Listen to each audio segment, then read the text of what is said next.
Recently, I've had some paranormal experiences.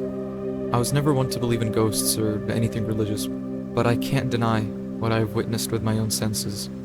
My name is Daniel, and I am begging. If anybody has any information regarding an old corporation called Fluorescence, please reach out to me. Please, I need to know if this is real. If you don't trust me, then at least let me explain why I need to know. My father died when I was fairly young. I don't remember much about him, but I know he was a good father to my two older siblings. He had no relationships with any of his family, yet hundreds of his friends and acquaintances attended his funeral. Due to all of this, the effects on me extended to a simple longing for a relationship I was robbed from, but I can't say I was ever deeply affected emotionally. However, my mother was. She lost much of her cheer after his death, and she would never even consider courtship from another man, despite the urgings of her siblings. Perhaps strangest though, after his death, my mother locked my father's office and never opened it. It became a game between my oldest sister, my brother, and myself to guess what was inside. However, my mother would never answer our speculations, and would always force the conversation to end if the room was ever brought up. I believe it's due to this room that she refused to sell the house, even when it was just her after I moved out. A few weeks ago, my mother died. I'll save the details, but because I was the closest to her house and since I was the least busy, in other words, I have a fair amount of free time. Well, as long as my code works. The day after the funeral, I made my way back to the home of my youth. The house didn't look as decrepit as I expected. My mother had put a lot of money into having several companies renovate it, even after my father's death. You would never have expected that just one woman had been living here for 20 years. Walking up the wooden steps and pushing the key into the front door, I found a disappointment in myself for not having visited her more. Walking inside was like stepping into the past. I could see myself running around the living room, almost knocking over the stand of ornamental figurines that were precariously placed next to the antique television. The house was completely silent, except for the ticking of the grandfather clock upstairs, and I felt more emotion swell within me. I flicked myself in the head as I remembered myself that I could not let myself get sentimental now. Sure, I had some time to reflect, but not an eternity to sit here, mourning my past. I pushed forward, making my way towards the stairs. The house was rather small, so I figured it wouldn't take too long to look over everything and make a list of what needed to be taken care of before we consider selling the house. The main floor of the house consisted of only a kitchen and small living room. Going upstairs led to 2 bedrooms, a bathroom, and an office. Down the stairs unfolded to a second bathroom, a 3rd bedroom, and a family room.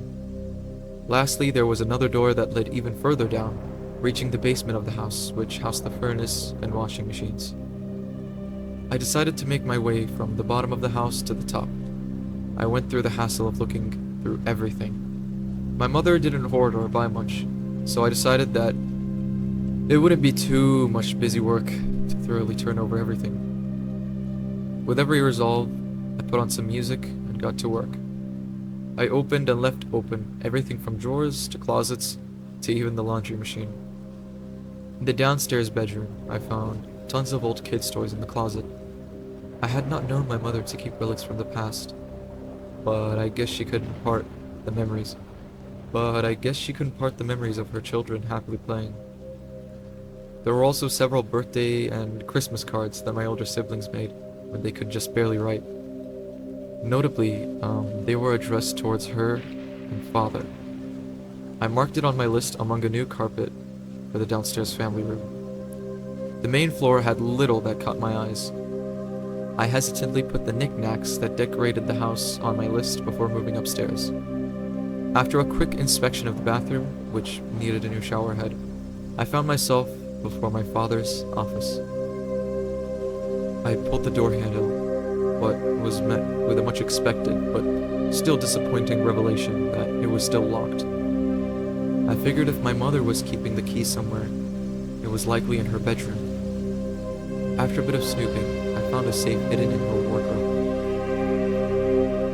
Thankfully, my brother knew the code. I put in the year of my parents' marriage and the safe clicked open.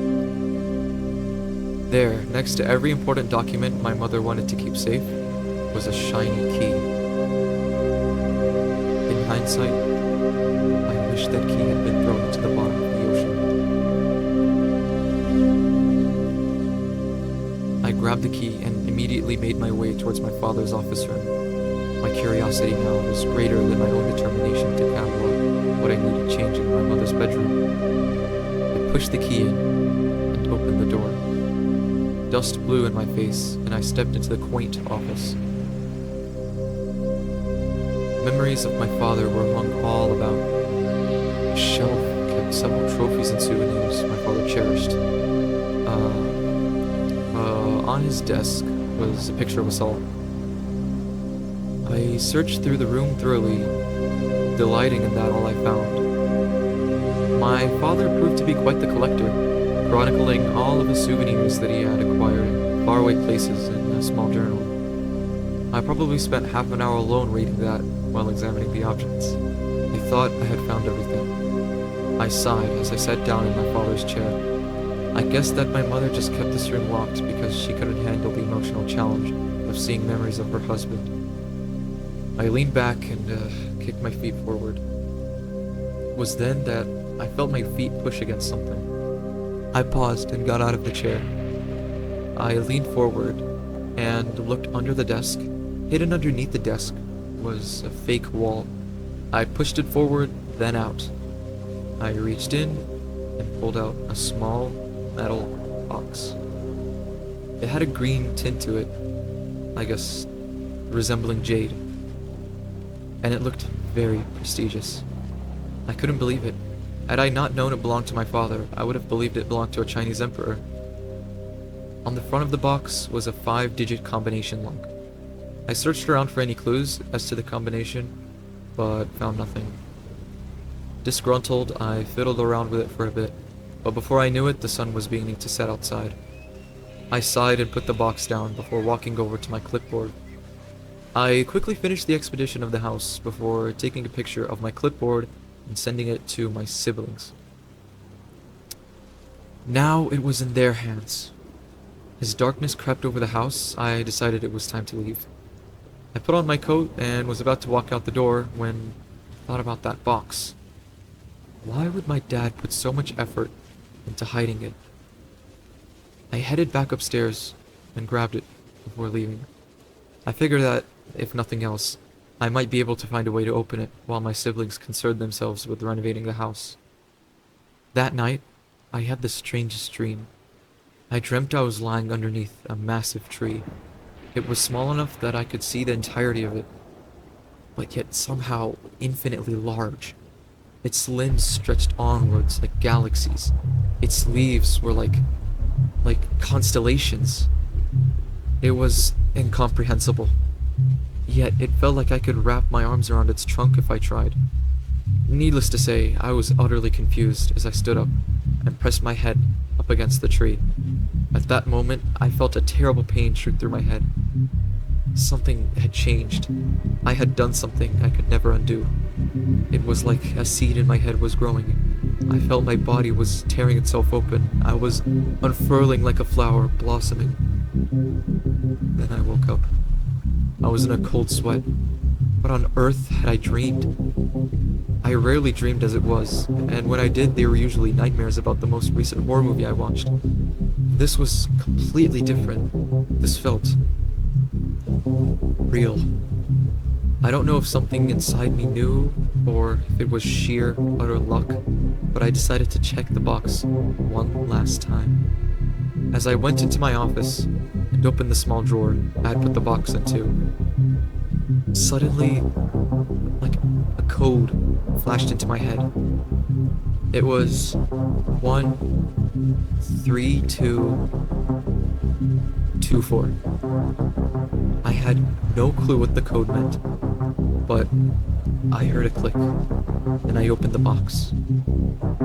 Inside was a small vial, completely sealed by glass on both ends. Inside the vial was a red liquid. It looked like blood. Inside as well was a card. It said my father's name, and then fluorescence underneath that. It has a picture of him, and in the background of the card was a giant tree. My curiosity was piqued. I tried searching up Fluorescence Company online, but was greeted with a whole lot of nothing. As I sat in my chair, staring at the vial before me and the ID card, I wondered just how I had known the code. Was this some type of divine intervention? Was there something important about this all?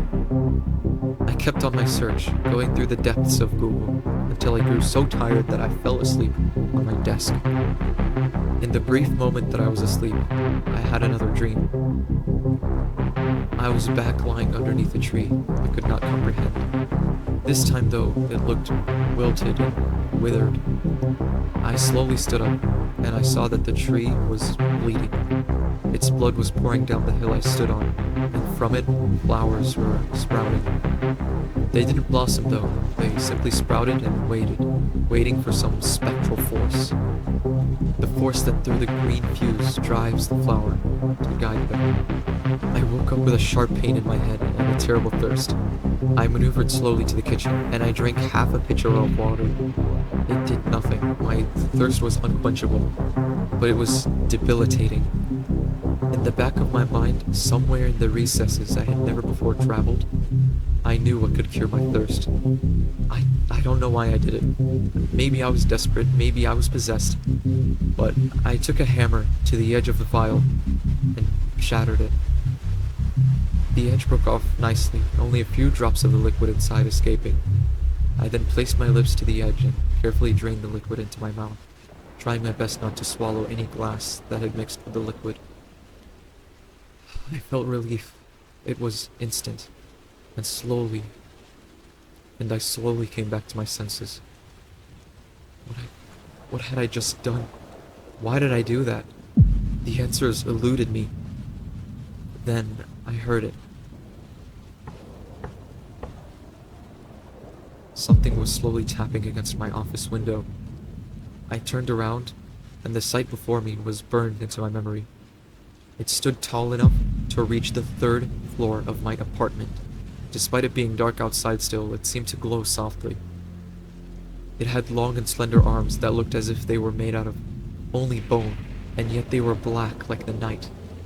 There was a human head, but it had blossomed like a flower, opened up from the center and sprawled outwards. My heart sank. I couldn't find any words in my throat. I ran from my office into the kitchen and to my bedroom.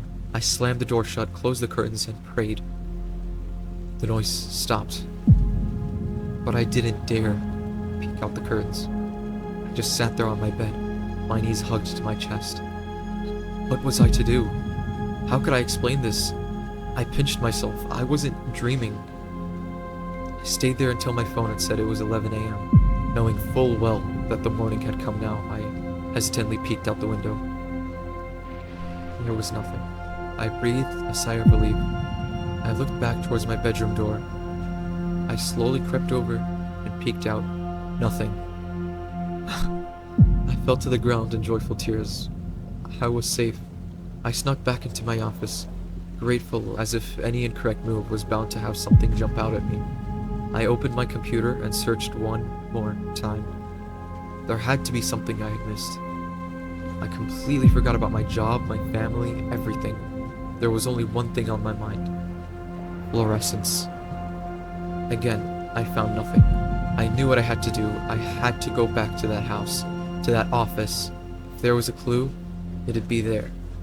So I left, not wasting any time. I arrived and ran inside the office, tore the place apart, searching for anything that could help me, and finally, I found something else. Behind one of the cabinets, there was a piece of paper. It was a map, and it seemed that my father had buried something in the nearby woods. I grabbed a shovel from their shed and made my way into the woods without thinking any further. I needed answers, something. I actually found the site quickly and began digging. And soon, I hit something. I dug some more and pulled out a large box. I opened it, and inside was a letter and a key.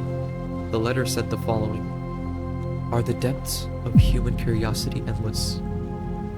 Or were we so foolish to think that the blood of gods could make us gods? What did we intend? Was there any forethought in our experiments? They drank the nectar, and they all blossomed.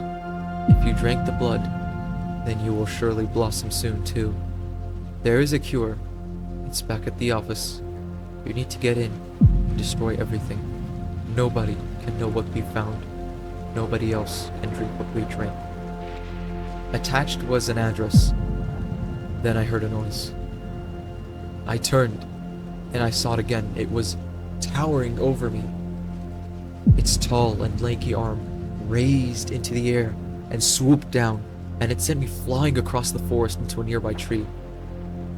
I felt my arm crack from the pressure, and my other side was torn and bloody from its lengthy claws. I stood up and ran. How did it follow me? How was it moving undetected? I couldn't hear it chasing me, but I didn't turn around to check. I could barely feel my right arm. I got in my car and drove home. I searched up the address, but nothing comes up. It's like the place never existed. I'm writing this now because instead of going to the hospital, I need answers. Does somebody have any clues to what fluorescence is? I need help, please.